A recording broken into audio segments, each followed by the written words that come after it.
Hello guys, welcome to my channel. आज हम trading में रिटेल ट्रेडर कैसे बर्बाद होते हैं और ट्रेडिंग छोड़ के उनको ट्रेडिंग क्यों छोड़ना पड़ता है, इसके ऊपर हम डिस्कस करने वाले।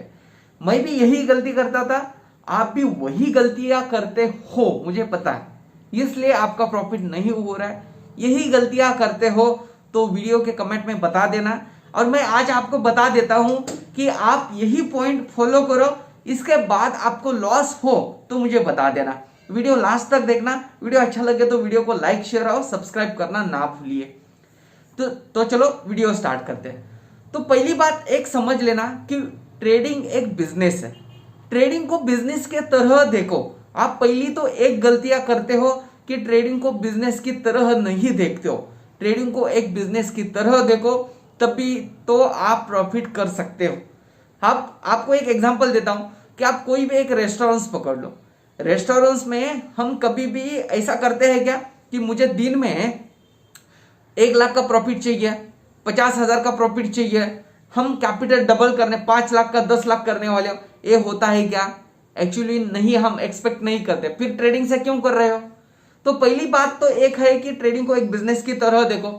दूसरी बात एक है कि कोई भी एक बिजनेस हो, वो बिजनेस को डीप में जाके समझ लो। पहले तो ट्रेडिंग को डीप में जाके समझते ही नहीं हो।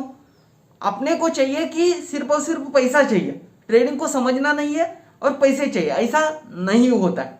तो पहले एक काम करना कि ट्रेडिंग में आके पहले ट्रेडिंग क्या है ये डीप में आके समझ लेना। दूसरी बात एक है कि हमारे पास कैपिटल कहीं से तो हम अरेंज करते हैं। कैपिटल अरेंज करने के बाद सीधा ऑप्शन ट्रेडिंग में आके कूदते हैं। किसी के तो हम प्रॉफिट देखते हैं, मेरा भी देखे होंगे आप, हम भी ऐसे ही करते थे, इसलिए तो हमने भी लॉस किया है, लेकिन उसके बाद जल्दी हम सुधर गए। लेकिन आप हमेशा के लिए एक करना कि स्मॉल कैपिटल के साथ आना। प्लीज मेरी बात मानो कि स्मॉल कैपिटल के साथ आओ और उसके बाद आप हमेशा के लिए स्टॉक्स में ट्रेड करो। स्टार्टिंग में तो एक बार आप स्टॉक्स का प्राइस समझ गए कि ट्रेडिंग एक्चुअल में होता कैसे है, प्राइस मूवमेंट कैसी करती है, उसके बाद हमें वो समझ में आ रहा है या नहीं आ रहा, हमें कैसे उसके ऊपर रिएक्ट करना है, ये चीजें आप डीप में जाके समझ लेना। उसके बाद आप धीरे धीरे धीरे धीरे करके आप स्टॉक्स में ही ट्रेड करो।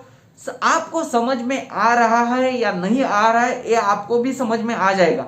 उसके बाद आप हमेशा के लिए एक ध्यान रखना, कभी भी बड़ी क्वांटिटी के साथ ट्रेड नहीं करना है, कभी भी नहीं। और स्टार्टिंग में तो ऑप्शन ट्रेडिंग जिंदगी में कभी नहीं करना है। एक मेरी बात हमेशा के लिए ध्यान रखना कि ऑप्शन ट्रेडिंग बिल्कुल बिल्कुल स्टार्टिंग में नहीं है।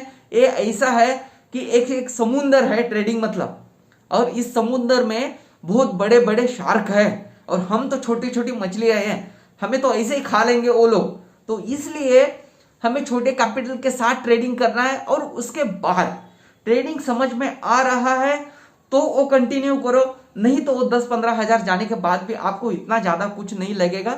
आप दूसरा भी कौन सा भी बिजनेस देख सकते हो, ऐसा नहीं कि ट्रेडिंग में ही पैसे है। ओके, तो पहली बात क्या है, ऑप्शन ट्रेडिंग में नहीं आना है, स्मॉल कैपिटल के साथ ट्रेड करना है, वो भी स्टॉक्स में ट्रेड करना है। ओके, स्टॉक्स में ट्रेड करने के बाद आपको एक बार प्राइस समझ में आ जाएगी, उसके बाद आप ट्रेडिंग ऑप्शन ट्रेडिंग में कर सकते हो, कोई प्रॉब्लम नहीं। लेकिन ऑप्शन ट्रेडिंग में कभी भी बैंक निफ्टी में स्टार्टिंग में कभी जिंदगी में ट्रेड नहीं करना है। ऑप्शन ट्रेडिंग में भी आप पहले ऑप्शन क्या होता है, स्ट्राइक प्राइस कौन सी चूज करनी है, हमें कौन से टाइम फ्रेम में ट्रेड करना है, ये चीजें देखो। उसके बाद आप ऑप्शन ट्रेडिंग में कभी भी विदाउट स्टॉप लॉस का, कोई भी ट्रेड हो, विदाउट स्टॉप लॉस का कभी जिंदगी में ट्रेड मत करना, कभी भी नहीं।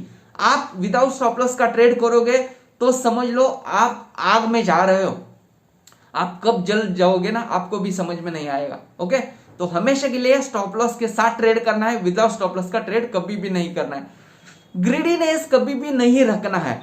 आपको जो भी प्रॉफिट मिल रहा है वो प्रॉफिट लेके निकल जाओ, जितना भी प्रॉफिट मिल रहा है उतना लेके निकल जाओ। समझ लो कि आपको मॉर्निंग में 5,000 हो रहा है, तो आपको ये लगता है कि अरे मॉर्निंग में तो मैंने 5,000 प्रॉफिट निकाल लिया, तो अभी दिन भर मैं क्या करूंगा, दिन भर तो बहुत ट्रेड हो जाएंगे। तो आप ऐसे करते करते वो ट्रेड करते हो और वो 5,000 का 3,000, 2,000, 4,000 ये प्रॉफिट तो जाता ही है, लेकिन वो जो प्रॉफिट आपने निकाला होगा उससे भी ज्यादा आप लॉस देके जाते हो मार्केट को। उसका रीजन क्या है पता है आपको?